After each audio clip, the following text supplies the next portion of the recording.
guys, welcome back to my channel. What's up? I'm Sandy and today I'm going to be filming myself do two paintings because the first one I stuffed up with the focus.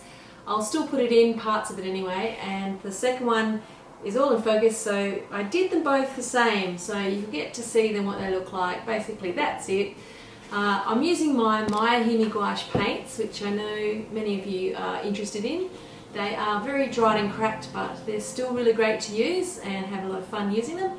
So anyway, let's get into it. Again, sorry for the disaster focus, and I hope you enjoy anyway. See ya.